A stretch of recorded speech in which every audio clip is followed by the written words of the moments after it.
अध्यक्ष मंडल के साथीगण, डायस पे उपस्थित सभी साथी, ट्रेड यूनियंस के और पार्टी के साथी, इसके बेटर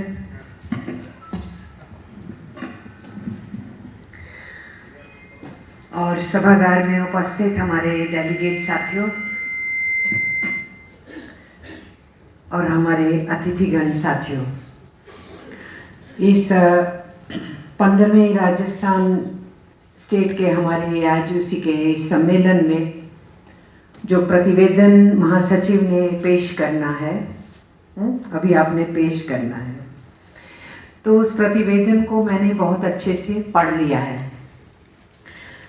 मेरा आप सबसे जो डेलीगेट्स हैं उन सबसे मेरी गुजारिश रहेगी कि इसको एक बार सिर्फ सुनेंगे नहीं, उसको फिर से पढ़ेंगे घर जाके, और अन्य साथियों को, अपने यूनियन के साथियों को भी पढ़वाएंगे, क्योंकि वो आपके राज्य के अधिवेशन में पारित प्रतिवेदन होने जा रहा है। बहुत सी चीज़ें इसमें कही गई हैं, इसलिए उन चीज़ों को मैं दोहराऊंगी नहीं, ताकि आप पढ़ेंगे तो वो आपको फ्रेश ही लगनी चाहिए, पर उसमें कुछ बढ़ोतरी करने की बात है। इस उद्घाटन भाषण में मैं उसमें बढ़ोतरी जरूर करूंगी। पहली बात तो ये है कि हमारा अधिवेशन बहुत ही कठिन दौर में हो रहा है। हर बार हम ये बोलते ही हैं, हर कॉन्फ्रेंस में हम कहते ही हैं, पर इस बार जो हम बोल रहे हैं कि बहुत कठिन दौर है, ये वाकई में ही हिंदुस्तान ही नहीं, पूरी दुनिया भर के मजदूर वर्ग के लिए बहुत भयंकर, बहुत कठिन दौर है। और हम ये देख रहे हैं कि दुनिया में युद्ध के, जगह जगह कन्फ्लिक्ट के वातावरण तो पहले भी थे बहुत वर्षों से, पर उसका खतरा और गहरा गया है। और बात की जा रही है कि जैसे परमाणु शस्त्र का प्रयोग हो, जो कि दुनिया के पैमाने पे 1945 में एटॉमिक बम्स का इस्तेमाल हुआ था, और अब न्यूक्लियर बम्स की बात की जा रही है। हालांकि पूरी दुनिया में ये भी चर्चा है कि नहीं, ऐसा नहीं होना चाहिए, प्रेशर और दबाव भी है, और जिनके पास ये शस्त्र हैं वो कह रहे हैं नहीं नहीं, हम इस्तेमाल नहीं करेंगे। पर जिस किस्म का तनाव का वातावरण है वो भयावह है, मानव जाति के लिए भयावह है। युद्ध ना भी हो, यानी युद्ध चल रहा है, परमाणु बम ना भी गिरे, तो लोगों की जिंदगियों के ऊपर तो परमाणु बम गिर रहे हैं, क्योंकि पूरी दुनिया के पैमाने पे जो आर्मामेंट इंडस्ट्री है, शस्त्र बनाने वाले उद्योग हैं, वो मुनाफा कमाने में लगे हैं। उनको केवल और केवल अपने मुनाफे से मतलब है। और ये पूरी दुनिया की जो आर्मामेंट इंडस्ट्री है, इसके ऊपर दुनिया के कॉरपोरेट घरानों का कंट्रोल है, और वो यही चाहते हैं कि उनकी सेल बढ़े हथियारों की। और जब जब दुनिया में पूंजीवाद संकट में घिर जाता है, ये व्यवस्थाएं आम जनता के प्रश्नों का, उनकी जिंदगी के समस्याओं का हल नहीं दे सकते हैं, तभी तभी जगह जगह के ऊपर इस तरीके के तनाव के वातावरण भी बनते हैं। तो कोरोना महामारी ने इस पूंजीवाद को नंगा करके रख दिया। आम जनमानस के लिए ये बहुत आपदा बनी, लेकिन पूंजीवाद को उसका नकाब उतार के उसको नंगा रख दिया। आप और हम जो नारे लगाते रहते थे, पूंजीवाद वो बर्बाद, समाजवाद जिंदाबाद, पूंजीवाद शोषण करता है, तो उसकी नंगी तस्वीर हम लोगों ने देख ली। दुनिया के हर देश में जहां वो सरकारें थी जो बड़े बड़े पूंजीपतियों के लिए इस आपदा को अवसर में बदलना चाहती थी, जैसे हिंदुस्तान के प्रधानमंत्री ने कहा भी और करके भी दिखाया। उन्होंने सचमुच इस आपदा को अवसर में बदला, पूंजीपतियों के वास्ते, आम जनमानस को उनके बेहालगी पे छोड़ दिया। और ये पूरी दुनिया के पैमाने पे हमने देखा। हमारे देश में भी यही हाल था। सरकार ने जनता को उसके हाल पे छोड़ दिया। और इससे ये स्पष्ट होता है, पूंजीवाद संकट में हो या आम जनमानस किसी प्राकृतिक आपदा में हो, वो अपने शोषण के रास्तों से बाज नहीं आता है और वो व्यवस्था को कायम रखने के लिए शोषण को और गहरा करते हैं। तो पूंजीवाद का संकट गहरा हो रहा है। उसकी वजह से दुनिया में जगह जगह लड़ाई के बादल भी मंडरा रहे हैं। पूंजीवादी देशों में कंपटीशन भी चल रहा है। जो उनके विरोध करने वाले लोग हैं, उनके ऊपर आक्रामक अप्रोच भी बनाई जा रही है। ये सब कुछ हम दुनिया के पैमाने पे देख रहे हैं। ऐसे दौर में हिंदुस्तान के अंदर जब अपने मुल्क को देखते हैं तो मैं उस पर भी आऊँगी। दूसरी चीज़ हमने इस कोरोना महामारी में जो देखी, वो ये देखी कि हमेशा प्रचार किया जाता है सरकारी विभाग के कर्मचारी निकम्मे, निठल्ले हैं, काम नहीं करते, पब्लिक सेक्टर होना बेकार है, बेमानी है, ये प्रोडक्टिविटी नहीं देता, ये एफिशिएंट नहीं है। तो क्या होना चाहिए? गवर्नमेंट डिपार्टमेंट्स, उसके विभाग, उनका जितना निजीकरण कर सकते हो, आउटसोर्स कर सकते हो, ठेके पे दे सकते हो, दे दो। सरकार ठेके पे नहीं होनी चाहिए, केवल काम करने वाले ठेके पे होने चाहिए। और पब्लिक सेक्टर को वाइंड अप कर दो, निजी हाथों में दे दो। लेकिन कोरोना में क्या देखा? कहाँ थे ये बड़े बड़े खरगोपति? कहाँ छुप गए थे अडानी, अंबानी, टाटास, बिरलास, डालमिया, गोयनका, फिलिप्स, बजाज, सिहानिया, सिल्वानिया, सिंघानिया? कहाँ गए थे ये लोग? ये सब तो केवल अपना बिजनेस बनाने में लगे थे। काम किसने किया? हमारे कर्मचारियों ने किया, हमारे सरकारी विभाग के मजदूरों ने किया, चाहे वो रेगुलर थे, चाहे वो आउटसोर्स थे, चाहे वो ठेके पे थे। काम किसने किया? हमारे पब्लिक सेक्टर ने किया। हमारे 6000 से ज़्यादा बिजली कर्मचारी उस कोरोना महामारी में पीड़ित होकर मर गए। 1500 से ज़्यादा हमारे स्टील वर्कर्स मर गए। 1600 से ज़्यादा हमारे बैंक कर्मी मर गए। और हमारे कोयला क्षेत्र के अंदर भी 1500 से ऊपर मजदूर उस पीरियड में मरे। कोई क्षेत्र ऐसा नहीं था, कोई विभाग ऐसा नहीं था जहां हमारे मजदूर और कर्मचारी अपनी ड्यूटी पे तैनात नहीं थे, जिंदगी का रिस्क लिए। तो केवल फ्रंट फाइटर्स जो थे वो हमारे केवल डॉक्टर्स ही नहीं थे, हमारी नर्सेस और हमारा टेक्निकल स्टाफ ही नहीं था, हमारे केवल सफाई कर्मचारी नहीं थे।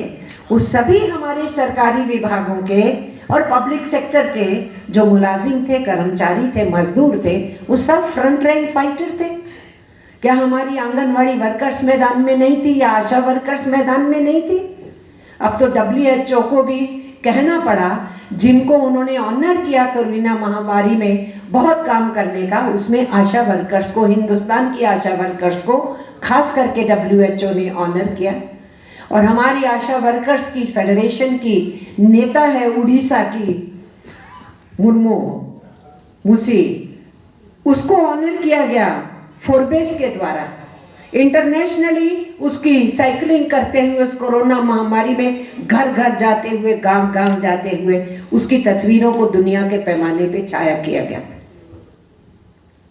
इसलिए ये चीज भी साफ हुई कि जी government employees, public sector employees सब निकम्मे हैं। इन विभागों को निजीकरण में दे दो, आउटसोर्स कर दो, पब्लिक सेक्टर को वाइंड अप कर दो, प्राइवेट सेक्टर को आगे बढ़ा दो। तो दूसरा काम इस कोरोना महामारी में हम लोगों ने देखा कि ये चीज एक्सपोजर हुआ, लेकिन वो कुछ देर के लिए एक्सपोजर हुआ उस चीज का।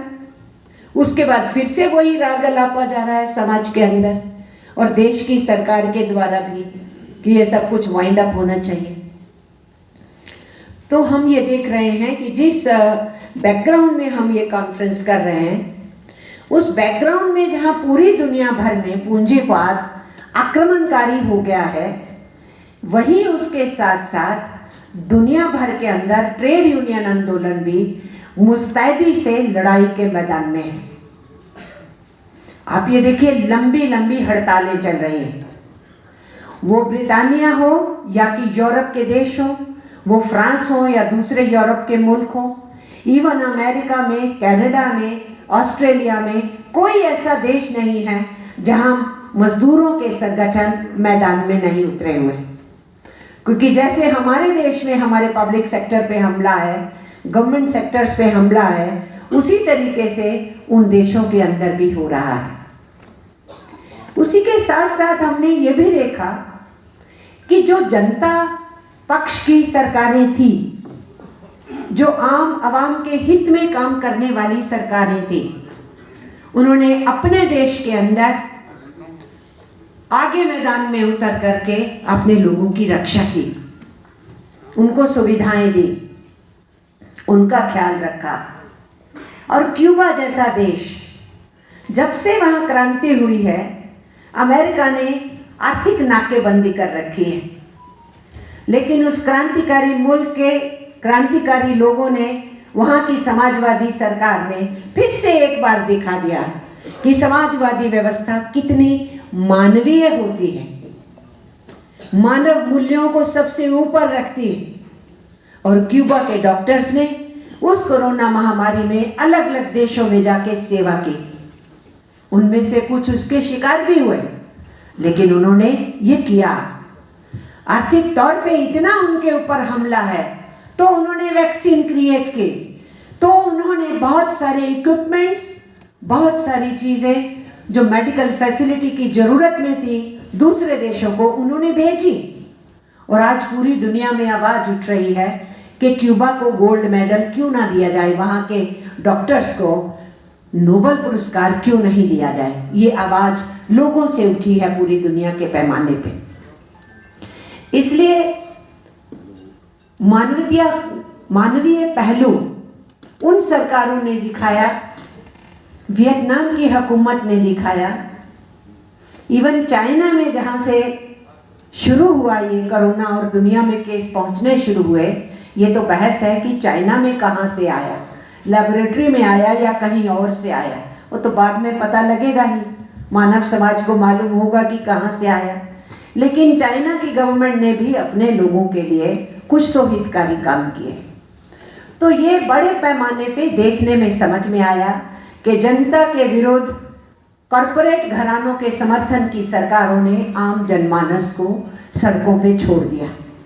और हम तो अपने देश की कहानियों को जानते हैं, मीलों मील तो हमारे वर्कर्स चले थे, रेलवे पटरियों पे कट के मरे थे, बस हादसों के अंदर एक्सीडेंट्स में मरे थे, क्रशर्स के अंदर छुप करके जाने की प्रयास कर रहे थे, हिंदुस्तान के राज्यों की सरहदों को इंडो पाक इंडो चाइना सरहदों की तरह कन्वर्ट कर दिया था। खुद राज्य की सरकारें अपने ही प्रदेश के वासी को, मजदूर को अपने ही प्रदेश में घुसने नहीं दे रहे थे। इस तरीके से नाकेबंदी हो रही थी। हमारे मजदूरों के माथों के ऊपर कालक से लिखा गया, मैं डिजास्टर मैनेजमेंट को तोड़ रहा हूं। हमारे मजदूरों पे छिड़काव किया गया केमिकल्स का, और जिन जगहों पे उनको जबरदस्ती पकड़ पकड़ के रख रहे थे, वहां उनके आगे इस तरीके से रोटी फेंक रहे थे जैसे कुत्तों के आगे रोटी फेंकी जाती है। और करोड़ों मजदूर के घर में रोटी पकना बंद हो गया। और सरकार जिसने कहा था लॉकडाउन वेज मिलेगा, लॉकडाउन वेज नहीं मिली। केवल सरकारी क्षेत्र में और पब्लिक सेक्टर में लॉकडाउन वेज मिला।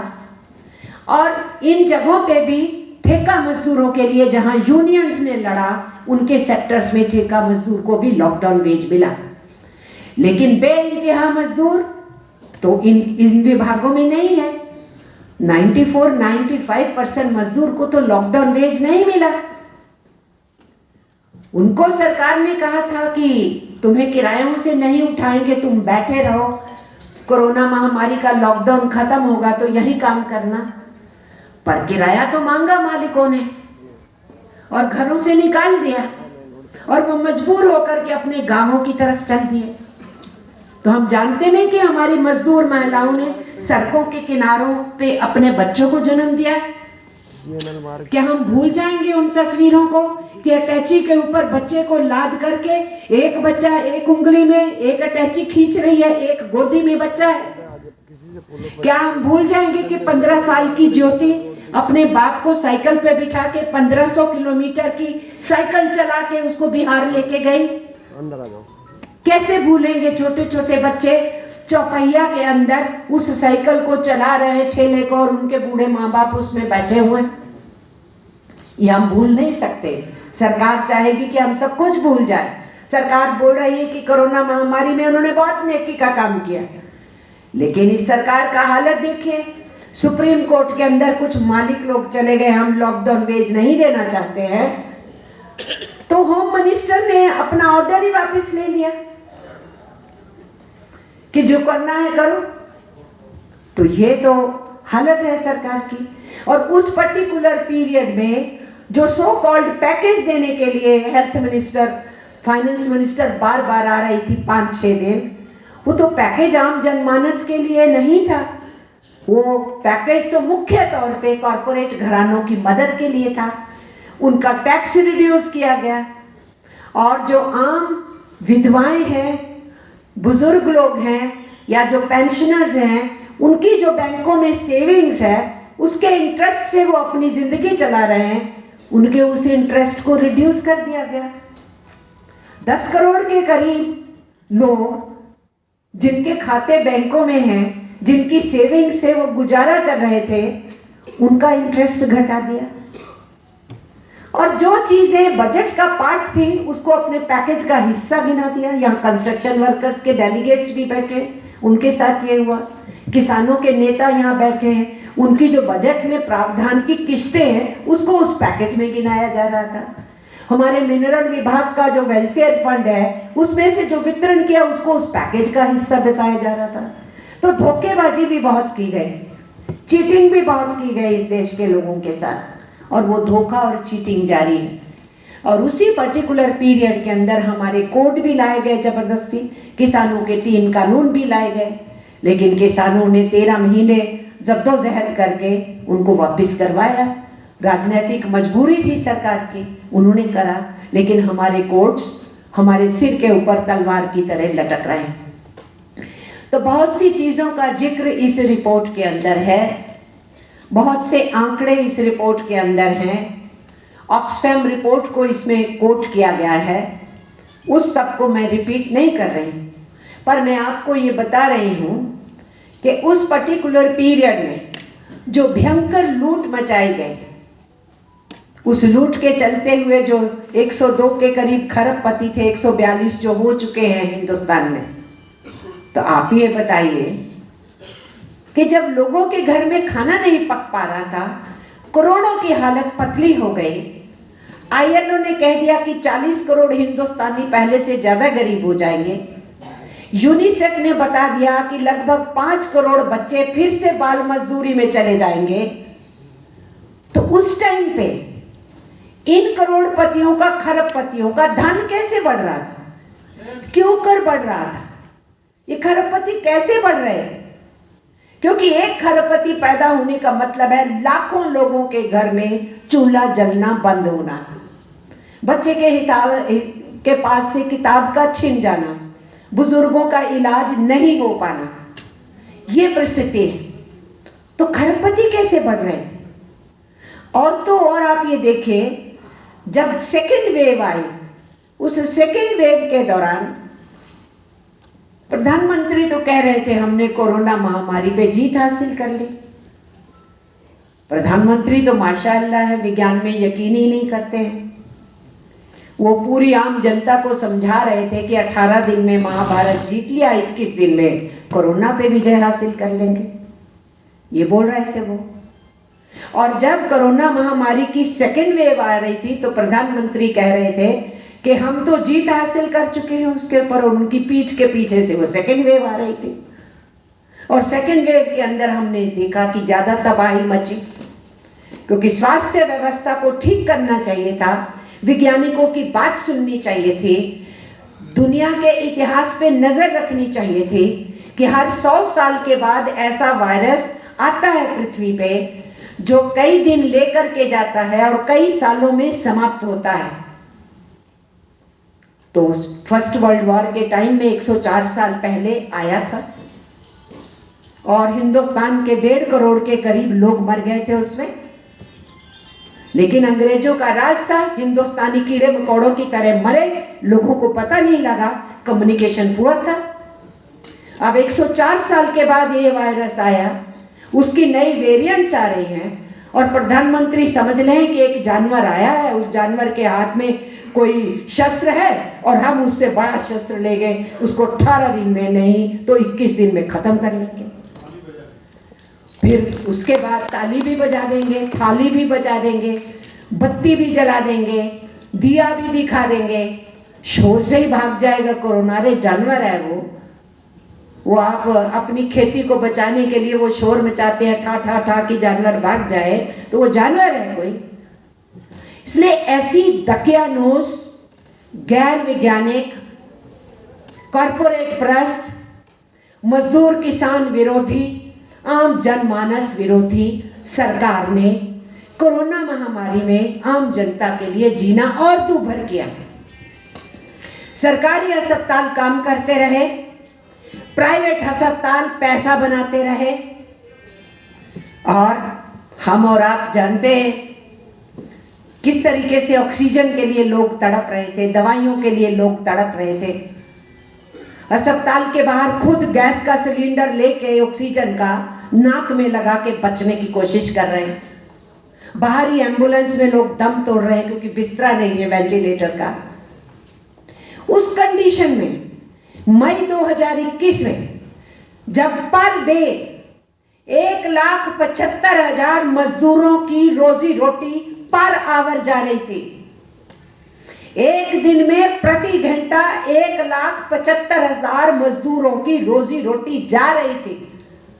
उस पर्टिकुलर पीरियड में मिस्टर नरेंद्र मोदी के कॉरपोरेट घरानों के वो 10 कंपनियां जो मेडिसिन में डील करती हैं, फार्मास्यूटिकल इंडस्ट्री में डील करती हैं, वो पर डे 500 करोड़ का बिजनेस कर रही थी। लोग मर रहे थे। एक प्रोडनिसोलोन जैसी गोली सस्ती सी बाजार से गायब थी। रेमडेसिविर जैसी इंजेक्शन जो थी 2.5 लाख में बिक रही थी। तो ये सरकार क्या कहूंगी, कोई मेडिकल बैकग्राउंड का यहां हो तो उसको समझ में आएगा कि सैडिस्ट किसको कहते हैं। सैडिस्ट कहते हैं जो दूसरे के कष्ट में आनंद उठाए, और मेरा इल्जाम है मिस्टर प्राइम मिनिस्टर पे कि वो सैडिस्ट है। जब उनको लोगों से हमदर्दी चाहिए होती है, ड्रामा करना होता है, तो आंखों में नकली आंसू भी आ जाते हैं, और जब लोग जार जार रो रहे होते हैं तो प्रधानमंत्री को आनंद आ रहा होता है। इसलिए ऐसे सैडिस्ट प्राइम मिनिस्टर से और आप क्या उम्मीद कर सकते थे? जो उनकी सोच है, समझ है, उसको वो ईमानदारी से लागू कर रहे हैं। कोई उनसे हम उम्मीद नहीं रख सकते। हमारा रास्ता केवल यूनिटी और स्ट्रगल है। यूनियन बनाओ, कलेक्टिव बनाओ, लड़ाई लड़ो, कन्फ्रंट करो, व्यापक एकता करो। संघर्ष के बिना और कोई रास्ता नहीं, ये हम समझते हैं, ये हम समझते हैं। और इसीलिए हमारे लिए ये सम्मेलन केवल सम्मेलन और कॉन्स्टिट्यूशनल जरूरत को पूरा करना नहीं होता कि हमें सम्मेलन करना है, रिपोर्ट रखनी है, रिपोर्ट पारित करनी है, काउंसिल चुननी है, फिर लीडरशिप चुन लेनी है। ये सम्मेलन है मंथन करने के लिए, विचार करने के लिए। आने वाले दिनों में आप राजस्थान में कैसे मूव करोगे, आपकी यूनियंस कैसे मूव करेगी, आप व्यापक एकता कैसे और मजबूत करोगे, आगे बढ़ाओगे।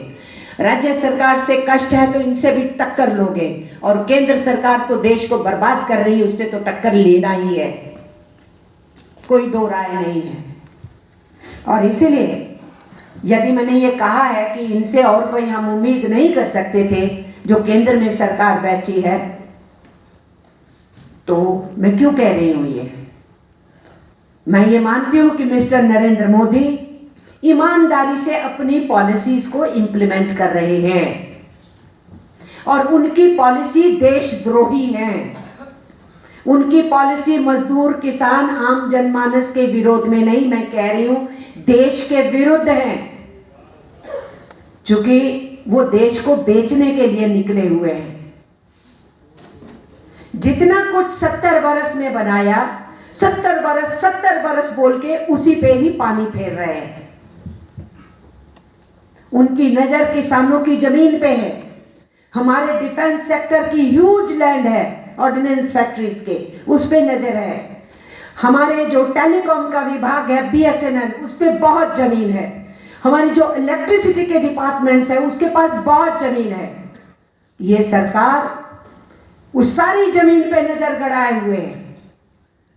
ये निजीकरण का रास्ता केवल प्राइवेट हाथों में उस उद्योग को देने का ही नहीं है, उस पूरी जमीन को भी चलता करने का है। इसलिए जो सरकार देश बेचने को निकली है, उसके प्रतिरोध में, उसके विरोध में ऑर्गेनाइज्ड ट्रेड यूनियन मूवमेंट तो टक्कर लेगी ही। इसलिए लेबर कोड्स, लेबर लॉ में चेंजेस उसी पैकेज का हिस्सा है। जो विरोध करेंगे उनका गला दबाओ, उनको कुंद करो, उनको कमजोर करो। इसलिए यूनियंस रेजिस्ट कर सकती हैं, यूनियंस लड़ सकती हैं। इसलिए यूनियंस को पंगु कैसे करना है, उनके श्रम कानूनों को कैसे बदलना है, उनके हड़ताल के अधिकार को कैसे छीनना है, उनकी नेगोशिएशंस, उनके एडजुडिकेशन के सिस्टम कैसे बर्बाद करने हैं, उनकी वेज की डेफिनेशन बदलनी है। कोड ऑन इंडस्ट्री जो है वो पूरे इंडस्ट्रियल डिस्प्यूट एक्ट के कंसेप्ट को ही बदल रहा है, दूसरे ढंग से ला रहा है। ऑक्यूपेशनल सेफ्टी हेल्थ से ज्यादातर मजदूरों को बाहर फेंका जा रहा है। सोशल सिक्योरिटी कोड के अंदर जो हमारी एग्जिस्टिंग सोशल सिक्योरिटी के नियम है, कानून है, उनको रद्द किया जा रहा है। तो पूरी की पूरी उल्टी चक्की चलाई जा रही है। ये सब क्यों हो रहा है? झंडा तोलन के बाद कॉमरेड छंगानी ने कहा कि एकक 1920 में बनी, हम अपने देश के लिए लड़े ब्रिटिश साम्राज्य के पीरियड में, और आज देश फिर संकट में है। AITUC को बहुत संजीदगी से आगे बढ़ना होगा और व्यापक एकता के जरिए से चुनौतियों का मुकाबला करना है। साथी ने कहा ये। और मीटिंग शुरू होने से पहले यहाँ पर आपको दिखाया जा रहा था, आपको लाला लाजपत राय जी की तस्वीर दिखाई दे, हमारे founder president. VV Giri ji की तस्वीर दिखाई गई, जो हिंदुस्तान के वाइस प्रेसिडेंट और प्रेसिडेंट ऑफ इंडिया रहे, वो हमारे प्रेसिडेंट थे AITUC के। हमारे AITUC के प्रेसिडेंट फोटो दिखाई गई नेताजी सुभाष चंद्र बोस की, वो हमारे अध्यक्ष थे। हमारी AITUC के अध्यक्ष पंडित नेहरू भी रहे कुछ समय, उनकी तस्वीर नहीं मुझे दिखी इसमें, वो भी हमारे अध्यक्ष थे।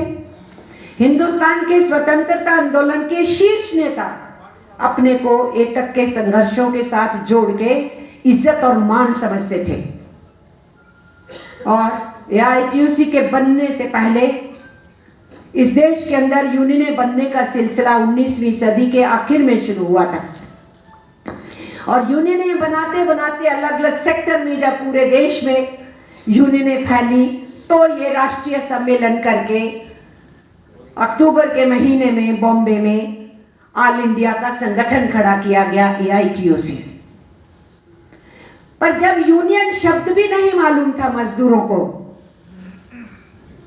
उन्होंने सबसे पहले अपनी लड़ाई हड़ताल से शुरू की। और हिंदुस्तान के मजदूर इतिहास में 1827 में पहली हड़ताल दर्ज है, ब्रिटिश आर्काइव्स में और हिंदुस्तान की लेबर लाइब्रेरीज में। पहली हड़ताल 1827 में दर्ज है, जब यूनियन नाम का शब्द नहीं जानता था हमारे देश का मजदूर। तो मजदूरों ने हड़ताल से अपनी आवाज उठानी शुरू की और नरेंद्र मोदी की सरकार आज हड़ताल के अधिकार को ही छीन रही है। ये डायकोटमी देखिए ना, अंतर विरोध देखिए। और मैं ये भी कहूंगी आज के इस मौके के ऊपर, हमारे देश के 3 हिस्से थे जिन्होंने ब्रिटिश साम्राज्यवादियों को सबसे पहले ललकारा था। एक हमारे श्रमिक, हमारे मजदूर वर्ग, दूसरा आदिवासी, अंग्रेज जंगलों के ऊपर जो धन दौलत है जंगल में, मेडिसिनल जड़ी बूटियां और हमारे मजबूत पेड़, उसके ऊपर कब्जा करके अपना मुनाफा बनाने के लिए आदिवासियों को बाहर फेंकने का कानून लाए थे। तो आदिवासियों के बड़े बड़े विद्रोह हुए, समेत संथाल परगना का जो 1855 का बहुत मशहूर आदिवासियों का विद्रोह है। और तीसरा अंग था किसान। हमारे देश के किसानों ने, जिनकी जमीनें अंग्रेज छीन रहे थे, उन जमीनों को बचाने के लिए वो लड़े। अंग्रेजों ने लैंडलॉर्ड्स क्रिएट किए, किसानों को बेदखल किया, उनको भूमिहीन बनाया और वो मजदूर बन के शहरों की तरफ भागे। तो मजदूरों ने, किसानों ने और आदिवासियों ने इस देश में अपनी आवाज से, संघर्ष से, कुर्बानी से एक वातावरण तैयार किया, जिसके चलते हुए 1857 में पहले स्वतंत्रता संग्राम के रूप में हम उसकी परिणति देखते हैं। अंग्रेजों ने उसको कुचल डाला, उस स्वतंत्रता संग्राम को जिसको उन्होंने विद्रोह कहा।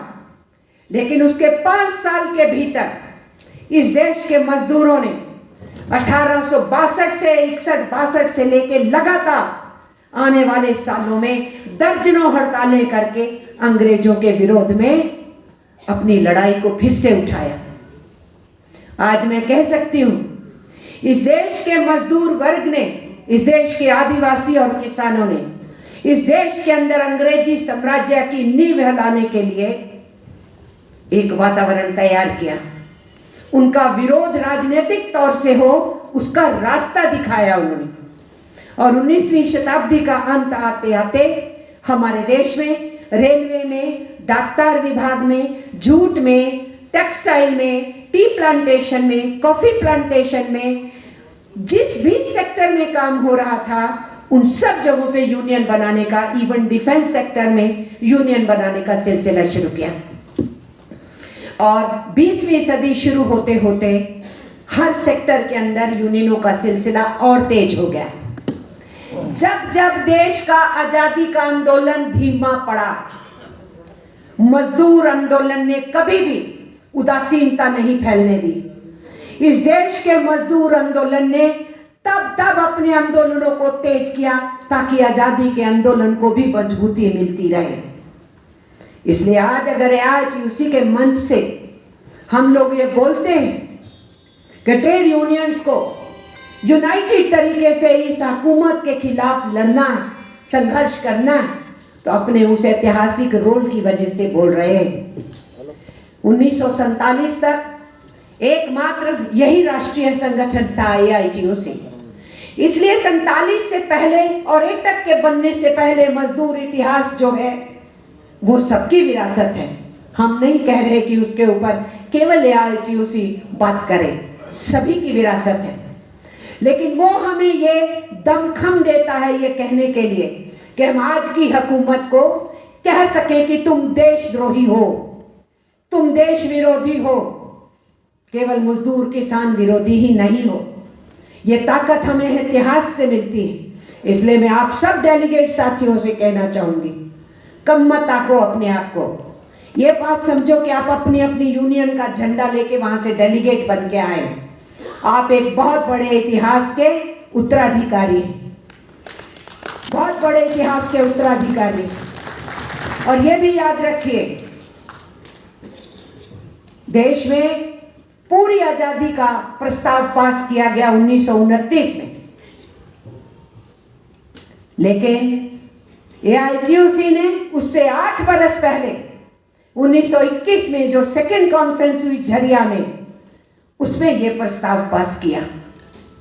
जलियांवाला बाग कांड हो चुका था। जनरल डायर के हुक्म से सैकड़ों हिंदुस्तानी भूने गए थे। उसके प्रतिरोध में बापू गांधी असहयोग आंदोलन शुरू किए थे। वो एक बैकग्राउंड थी पूरे देश के अंदर। और गांधी जी बाद में चौरी चौरा के कांड के बाद उस आंदोलन को वापस लिए तो क्रांतिकारी आंदोलन शुरू हो गया, भूमिगत आंदोलन शुरू हो गया। तो जब ये तेजी से चीजें बढ़ रही थी तो 1921 में इन सारी चीजों का संज्ञान लिया एचयूसी के राष्ट्रीय सम्मेलन ने, और उस राष्ट्रीय सम्मेलन के अंदर यह निर्णय लिया गया कि अब हिंदुस्तान को पूरी आजादी की मांग करनी चाहिए। अब हमें पीछे नहीं हटना चाहिए। केवल प्रस्ताव पास नहीं किया, हर साल इंडियन नेशनल कांग्रेस का सेशन होता था, जो देश के आजादी के आंदोलन का एक प्लेटफॉर्म था, एक पॉलिटिकल पार्टी नहीं थी। उसमें सभी लोग काम करते थे, समेत कम्युनिस्ट और सोशलिस्ट। उस प्लेटफॉर्म पे